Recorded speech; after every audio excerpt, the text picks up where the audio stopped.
5 savaitė, 5 praktika ir šiandien kviečiu pakalbėti, patyrinėti temą išmintingas egoizmas. Kas tai yra? Išmintingas egoizmas.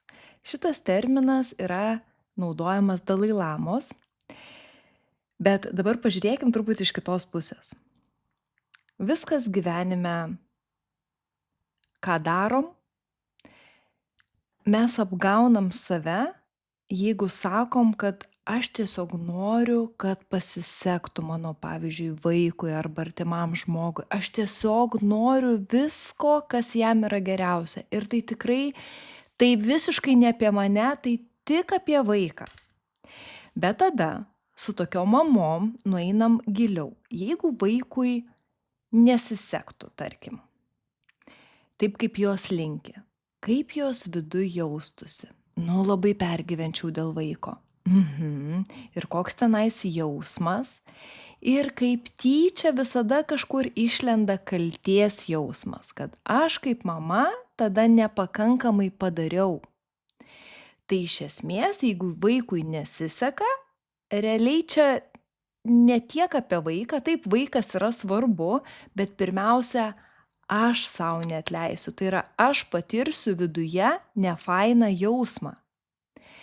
Tai čia ne apie vaiką, čia yra apie mano jausmą. Aš noriu gerai jaustis ir to sąlyga yra, kai vaikui gerai seksis. Kai jam bus va taip puikiai, kaip jisai tenais nori, kaip aš noriu, aš tada gerai jausiuos. Ir visą laiką, visose situacijose mes esam šitoj vietoj, egoistai.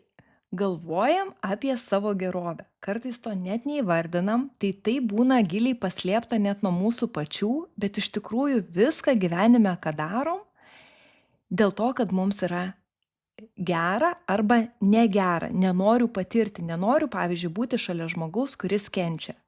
Nes viduj man negera, aš kažkaip nežinau, ką su tuo daryti, nes jo nelaimingumas, aš noriu spręsti jo problemą, noriu jam padėti, bet iš tikrųjų tai negaliu išbūti su juo toje emocijoje. Dėl to aš noriu jam padėti ir sakau, kad aš labai ten gerai, mano labai geros intencijos, aš noriu padėti jam. Bet iš tikrųjų, pirmiausia, aš noriu padėti sau nesijausti blogai, nes iš tikrųjų dažnai tiesiog žmonėms reikia erdvės pabūti su tuo, kaip jie jaučiasi, užuot spręsti ten tą situaciją, iš karto apipilti patarimais. O patarimai ir sprendimas situacijos visą laiką vyksta, nes mums negera būti, mums kažkaip atrodo bejėgiai jaučiamės, tokioj nevilty, nenorim tos būsenos patirti ir mes pirmiausia padedam ne dėl kito, dėl savęs.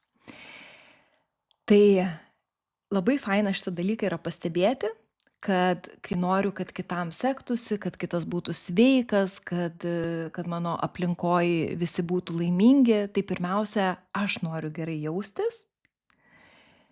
Ir to sąlyga yra, kad kiti gerai jausis. Nes kai kiti blogai jausis, man nebus gera, ar ne? Tai va. Tai čia turbūt išsiaiškinom. Taigi fainas dalykas yra tame, kai žinom, kad viską darom iš tikrųjų iš egoistinių paskatų, net ir gerus dalykus, tai galim išmintingai tada panaudoti tą egoizmą. Tai va taip Dalai Lama ir sako, kad jeigu man gera nuo to, kad kitam gera, tai dauginkim šitą gerumą viduj, darykim gerus dalykus, kad dar labiau būtų viduj gera ir dar kitam gera. Tai jeigu visi būtumėm išmintingi egoistai, tai visiems tik geriau. Ir man gera, ir tau gera. Tai yra tobula. Ir tikrai, kiek esu kalbėjus su žmonėm, kurie padeda, savanoriauja kažkam ir paskui dalinasi, kaip man gera matyti to žmogaus akis, dėkingumą, kad aš jam padėjau, paprastumą, įvairius dalykus. Ir visi kaip sutartinai įvardina, kad pirmiausia, aš daugiausia iš to gaunu. tiek iš savanorystės, tiek iš pagalbos kitam, aš daugiausia to gaunu. Tai kai šitą užfiksuojam, galim tiesiog tai dar daugiau kurti. Dar daugiau kurti. Vietoj to, kad laukti, kad man kažkas kitas duotų, prisimti atsakomybę ir kurti tą gėrį savo viduj pačiam per aplinką. Tai ir užduotis bus savaitės tokia, kad, nu gerai, jeigu ne kasdien, tai bent jau 3 kartus per savaitę, nu 1 kartą, nu gerai, o gal kasdien padaryti kažkokį tai dalyką dėl kito žmogaus. Pavyzdžiui, galbūt pasakyti komplimentą, parašyti žinutę, padėkoti kažkam. Žinant, kad, tarkim, artimam žmogui kažką labai mėgsta, kažkokį tai gal, nežinau, patiekalą, masažą, galbūt aš galiu tam žmogui tai padovanoti, pagaminti, padaryti ir patyrinėti tą jausmą, kai aš matau, kad kitam gera.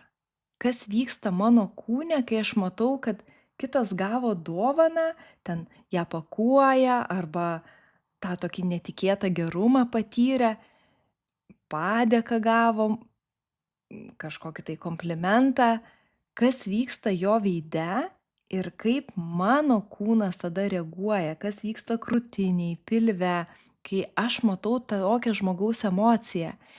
Ir kaip fainiai, kad šitoj vietoj matau, kad aš buvau ta grandis, kuri kažką sujudino, va tam visam lauke. Ir nu, va, mes vis tiek įtakojam vieni kitus, ar ne? Mes savimi, savo žodžiais, nu, mes judinam erdvę. Ir galim šitoj vietoj kažkokiu tai veiksmu, sąmoningu, sukuriant kitam gerumą, patys tuo užsipildyti. Argi nenuostabu? Aš prisimenu tokį asmeninį patyrimą. Mano tėtis buvo, nu, super geros širdies, jis labai daug darydavo dėl kitų, padėti kitiems, jam nuo to buvo labai gera, bet aišku, ten buvo dar kitas toks šešėlinis dalykas, kad tai buvo išmokta gauti meilės, gauti ryšio. Per kažką aš duodu ir tarsi gaunu tada atgal kažką. Vis tiek va tą gerumą, dėkingumą, tą šypseną, kai sakau, kitos žmogus teigiamai sureaguoja, mes tarsi viduje išsipildom, tik jo atveju tai buvo sumaišyta, nu, kad tai yra, va tokiu būdu aš tik tai gausiu meilę ir šilumą, kurios mano tarsi širdį trūksta. Ir aš matydama kaip vaikas buvau šitą modelį perimus. Ir man irgi labai labai patiko, nu, daryti dėl kitų, nu, bet ką. Ta prasme, atrodo, nebuvo iš viso jokio limito. Man naktį gali paskambinti, iš kažkur parsivežti, paprašyti, nėra jokių problemų. Nu, tikrai atrodo, bet ką. Nupirkti, padovanoti, parvežti, pasirūpinti, padėti išspręsti, visiškai nulis man laiko resurso, nebuvo man svarbu asmeninis tas laikas, bet ką galėjau padaryti, nesvarbu kada. Ir kažkada toksai vertėsi dalykas. Man buvo nuo to gera, bet kažkada atsirado vis tik tas jausmas, kad gal reikėjo man kelis kartus pagalbos ar paprastos ar kažkaip. Ir aš nesulaukiau, kas man atrodė taip elementaru, aš tau tiek padėjau, kaip ir neprašydama atgal, bet va tada aš ir supratau, kad, nu, man tai buvo tarsi savaime suprantama, pasirodo, kad aš vis tik norėjau kažko atgal. Ir kai buvo ta situacija, kai man reikėjo pagalbos ir ten jinai buvo minimali, man buvo nesuvokiama, kai man net nepasiūlė. Tiesiog kažkoks šokas toksai buvo vidinis. Nesupratau. Atrodo, man tai būtų taip lengva padėti, o čia pasirodo žmogus skaičiuoja savo laiką, net jeigu tai būtų dėl 10 minučių jo laiko, man kažkoks labai, pamenu, suskaudėjo. Ir aš tikrai tą tyrinėjau ir galvoju, ir kažkaip pradėjau užsidarinėti mano širdutę. Nu ir galvoju tada, nu ir nebeduosiu ir aš tada nieko. Ir buvo toks etapas, kur vyko toks užsidarymas. Ir gal ir su tuo reikėjo išbūti savo laiku, kol kažkada atėjo ta kita mintis, bet mangi gera, man gera, aš duodu, dovanoju, darau ne dėl kitų, kad jiems būtų gera. Taip, kad jiems būtų gera, bet kai aš tai vardinau, kad aš darau dėl savęs, nes man gera, kai kitiems gera. Nes anksčiau buvo, aš darau, nes kitiems gera ir tada man gera. Matot, eilės tvarka kita. Bet dabar man gera, kai kitiems gera, toks buvo susigrąžinimas per tai atsakomybės. Ir va čia va pasikeitė, va čia va pradėjo atsiverinėti vėl širdis. Duoti ir nesvarbu, kiekvienas tada gali veikti, kaip jisai nori, tačiau laukas toksai visiškai pasikeitė iš tikrųjų laukas. Tai va, tai yra skiriasi irgi ta tokia intencija, būna žmonės, kurie daro viską dėl kitų, bet ten yra tas toksai paslėptas lūkestis, nes skauda, nes per tai tarsi gausiu meilę ir vyks tada nusivylimas, jeigu aš negausiu to, ką daviau, kaip mano atveju čia buvo.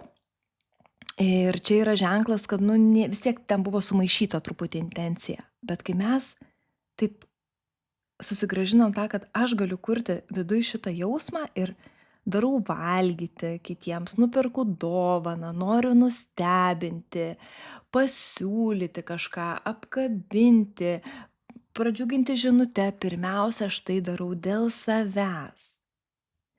Ir tada ne taip jau mes reaguojam, jeigu žmogus galbūt, pavyzdžiui, nepriėmė tos dovanos, ne taip sureagavo, nenorėjo ar dar kažkas, nieko tokio. Aš pirmiausia tai darau dėl savęs ir tada nebėra ko kaltinti, nebėra kam perkelti atsakomybės.